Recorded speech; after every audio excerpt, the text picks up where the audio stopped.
Bismillahirrahmanirrahim. Assalamualaikum warahmatullahi wabarakatuh. Alhamdulillahi rabbil alamin. Assalatu wassalamu ala asrafil anbiya'i wal mursalin wa ala alihi wa ashabihi ajmain, amma ba'd. Pertama-tama dan yang paling utama, kita panjatkan puja dan puji syukur kita atas rahmat Allah Subhanahu wa taala. Dengan segala limpahan rahmatnya, kita bisa sampai pada Ramadan yang ke-25 ini. Tak lupa pula kita sampaikan salam serta salawat kepada junjungan Nabi besar kita, suri tauladan kita, Nabi besar Nabi Muhammad SAW, beserta sahabat, keluarga dan istri-istri beliau. Alhamdulillah, kali ini saya akan menyampaikan kultum yang berkaitan tentang rahmat dan nikmat Allah. Ketika kita berbicara tentang nikmat Allah, pasti kita tidak akan mampu menghitung. Seandainya lautan dijadikan sebagai tinta, ranting dan pepohonan dijadikan sebagai pena, maka kita tulis nikmat Allah sungguh tidak akan mampu kita tulis. Ya. Teringat sebuah kisah yang disampaikan oleh malaikat kepada Nabi Muhammad SAW, seorang hamba Allah yang tinggal di suatu pulau di tengah lautan. Ia hidup selama lebih kurang 500 tahun. Selama ia hidup, ia habiskan waktunya untuk beribadah pada Allah Subhanahu wa taala. Ia fokus di suatu tempat tersebut agar ia bisa dekat dengan Allah Subhanahu wa taala.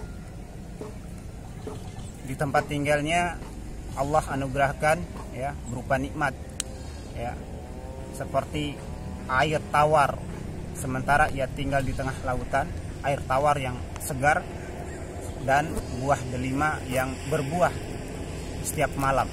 Sementara yang kita tahu buah delima itu berbuah satu kali setahun. Tapi Allah beri nikmat kepada hamba itu agar dia bisa fokus beribadah kepada Allah berupa tumbuh-tumbuhan dan makanan yang selalu tersedia di tempat tinggalnya. Hingga suatu ketika umurnya telah habis, Allah memanggilnya. Seorang hamba ini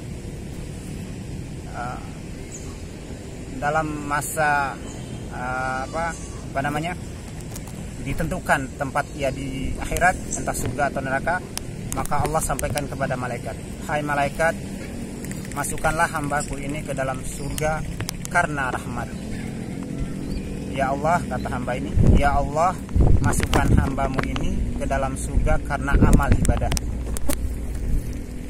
Allah pun berfirman kepada malaikat, "Wahai malaikat, masukkanlah hambaku ini ke dalam surga karena rahmat." Hamba tersebut pun berkata, "Ya Allah, masukkan hambamu ini ke dalam surga karena amal ibadahku." Sampai 3 kali dialog seperti itu. Dan Allah pun memanggil malaikat, "Wahai malaikat, coba kamu hitung nikmat yang aku berikan kepada hambaku ini dibandingkan dengan ibadah yang ia lakukan selama 500 tahun. Malaikat pun menghitung nikmat yang Allah berikan kepada hamba ini. Yang pertama, nikmat penglihatan atau nikmat mata.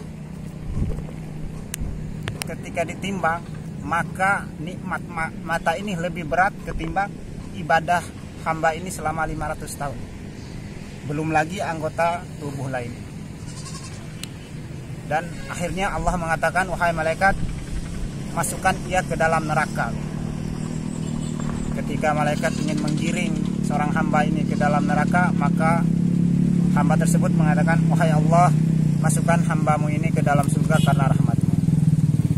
Para pendengar yang mudah-mudahan dirahmati oleh Allah Subhanahu wa taala, dapat kita ambil pelajaran dari sebuah kisah tersebut. Jangan kita merasa bangga diri, sombong, angkuh, atau merasa puas dengan ibadah yang kita lakukan selama ini. Ingat, kita masuk surga bukan semata-mata karena ibadah kita, puasa kita, sholat kita, zakat kita, tapi karena rahmat Allah Subhanahu wa taala. Terus akan jadi pertanyaan, apakah amal ibadah kita selama ini sia-sia berupa sholat, zakat, puasa kita? Tentu tidak. Ya. Itu adalah sebuah proses agar kita menggapai rahmat Allah. Jadi ibadah kita jangan sampai kita anggap sia-sia. Ternyata kita toh juga masuk surga karena rahmat Allah. Iya, rahmat Allah itu harus kita jemput. Jemputnya bagaimana? Dengan cara beribadah kepada Allah Subhanahu wa taala. Ya. Jadi bagaimana cara menggapai rahmat Allah ini? Saya merangkum ada 8 poin bagaimana cara mendapatkan rahmat Allah Subhanahu wa taala. Yang pertama sekali kita merasa ibadah kita selalu diawasi oleh Allah Subhanahu wa taala. Yang kedua, bertakwa kepadanya, menjalankan perintahnya serta menjalankan sunnah-sunnah Rasulullah SAW. Yang ketiga, kasih sayang kepada makhluk Allah, baik manusia, hewan maupun tumbuh-tumbuhan. Kita jaga jangan sampai kita merusak lingkungan kita. Yang keempat, beriman, berhijrah serta berjihad di jalan Allah. Berjihad di sini bukan dalam hal atau dalam arti kita berperang, ya, tidak hanya itu. Secara luas jihad itu kita berjuang agar kita selalu dekat kepada Allah, termasuk belajar, itu termasuk dikatakan sebagai jihad. Terus yang kelima, mendirikan sholat serta menunaikan zakat.